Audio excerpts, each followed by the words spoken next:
Bipolar Rollers, welcome back. I got a suggestion from a good friend and an administrator for one of my favorite bipolar groups on Facebook, whose link I will include in the comments section. But she gave me a suggestion for this video, and I think it's an important one because I get emails about this all the time. Today we're going to talk about memory and bipolar's effect on that, because I think it's a really important topic. And throughout this video, I'm going to give you we'll stick with eight things you can do to help improve your bipolar memory, or your memory in general, to help keep bipolar from affecting it in a devastating way. Because the reality is, as bipolar progresses, these problems are going to become more and more prevalent, and it's important that you take the steps to start nipping it in the bud early. There's nothing more frustrating than some of the emails that I've read from some of you ladies, mainly ladies, who complain that their bipolar partners lean on bipolar as the reason why they forgot that they did something they weren't supposed to do outside of the relationship, like infidelity or substance abuse or things like that. Now, that kind of stuff, I gotta admit, really pisses me off, because bipolar is not amnesia, nor is it Alzheimer's.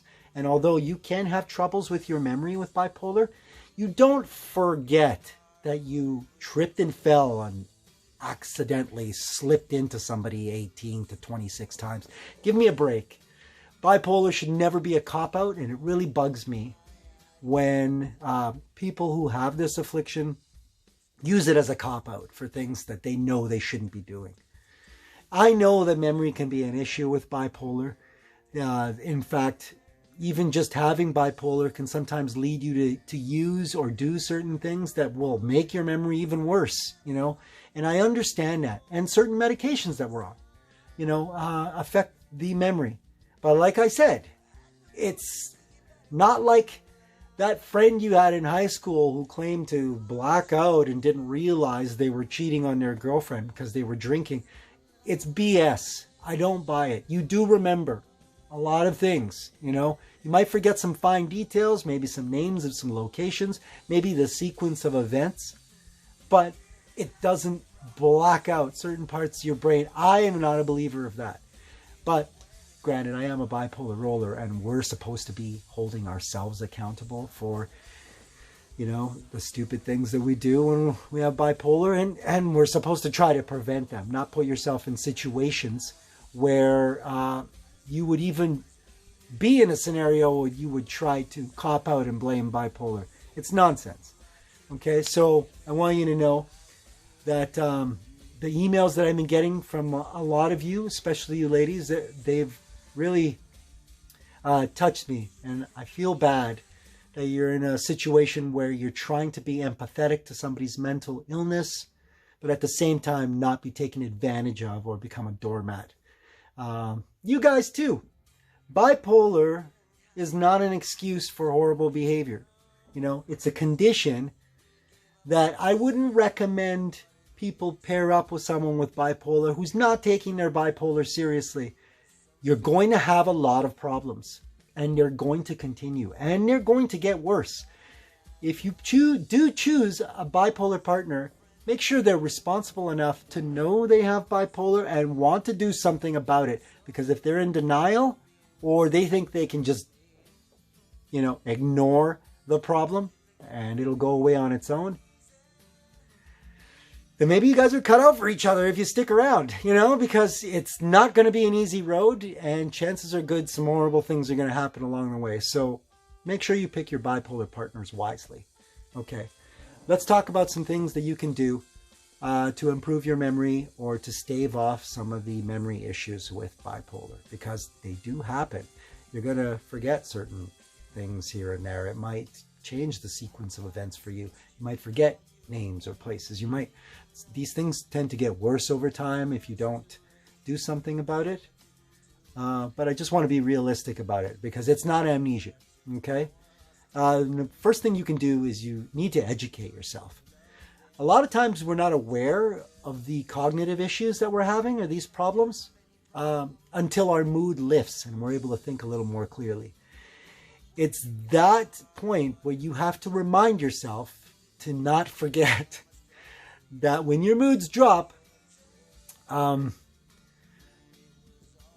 you can feel kind of, what's the word, hopeless, you can feel helpless to this condition with the way it's affecting your memory.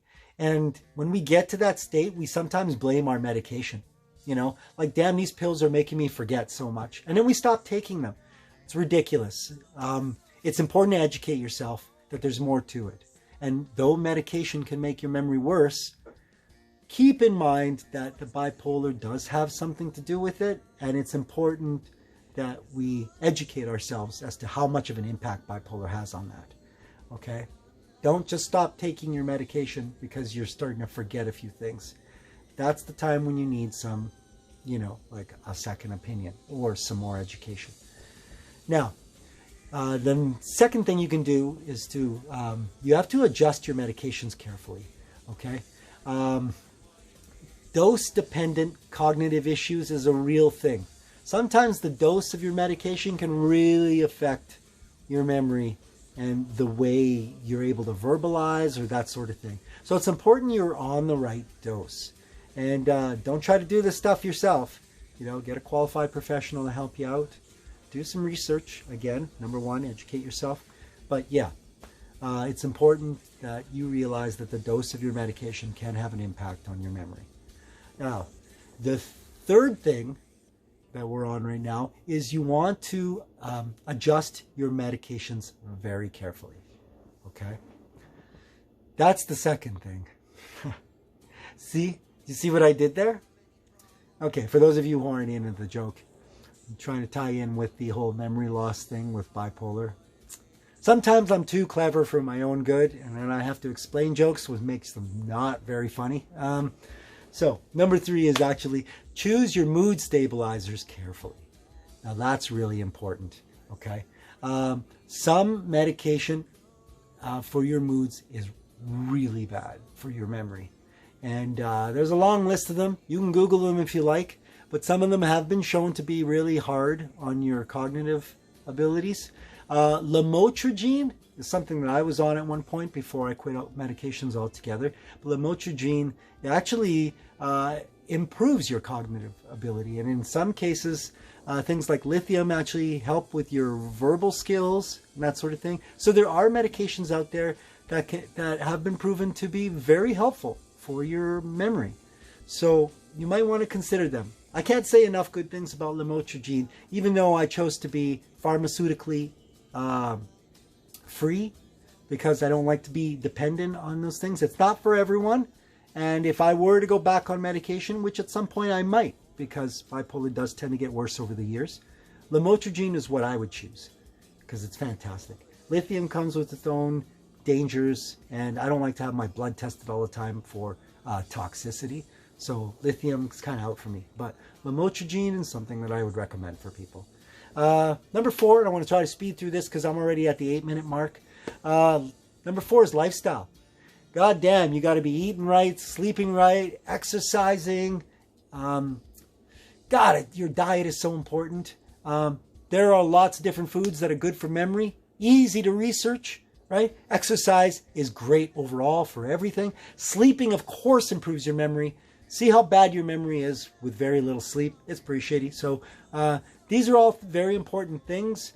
Your lifestyle determines how quick you are on your mental feet. So, keep it in mind. Number 5, let's talk about therapy. There are plenty of exercises to improve your memory. Heck, you can download apps now that'll help you do that. So therapy, important to do. If you can think of any games, exercises, apps, tests, anything that you can do to help improve your memory. Great stuff. And, remember, you're combating an illness. So why not have all the ammunition at your disposal? Do it. It's important. Number 6 is augmentation. There are lots of natural herbs that work well with your body to help improve your mental faculties. Okay? Try different natural herbs. Careful that you don't mix them too much with some of your medication. It's important to know how they're going to interact. But there are lots of natural herbs, teas, that sort of thing that can help improve your memory. Even things like ginger, or I've even heard good things about St. John's wort. Be careful though, that one can be dangerous. And don't assume that natural remedies are, by their name, safe, because there are plenty of natural remedies can be quite harmful for you if taken wrong. So do your research again, which goes back to number 1, educate yourself. So number 7 is substance use. There are lots of drugs that people self-medicate on when they have a mental illness, and a lot of those drugs are horrible for your memory as well. Past and present drug use, of course, is going to affect your memory. So if you've done a lot of drugs in the past, or you're doing them now, or that sort of thing, obviously, if you want to improve your memory, you might want to consider removing some stuff that's actually making the battle so much harder for yourself. And lastly, number 8. This is an awkward one. So I'm going to bring it up though, but a lot of people don't like this topic. And I found this to be weird that this is actually a thing, but get yourself tested for herpes virus 1. A lot of people have herpes apparently, and they don't know it, you know? So get yourself checked out. Thank God I get regular checkups, because I do try to have an active sex life. Not so much lately, but it's important that you get yourself checked all the time, you know, for your safety and for the safety of others. But I found out through my research here that actually herpes virus 1 has a detrimental effect on your memory, especially combined with bipolar. So you might want to get checked out on that. Who knows? Maybe that's why you're always forgetting stuff, that you got the herp. Who knows? I'm just saying it's a possibility, so you might want to consider it if your memory seems to be going downhill, okay? Their antiviral therapy can definitely help. There are viruses out there that mess with your memory. So, bipolar rollers, take control of your life. Get this shit in order. And you, with bipolar, don't be blaming bipolar for every naughty or stupid thing that you do. The fact is, you know what you have. Do something about it. And don't blame, just don't carry around this cop-out. You're a bipolar roller. What we do is something about it. That's what we do. So get out there, do your thing. And as always, bipolar rollers represent.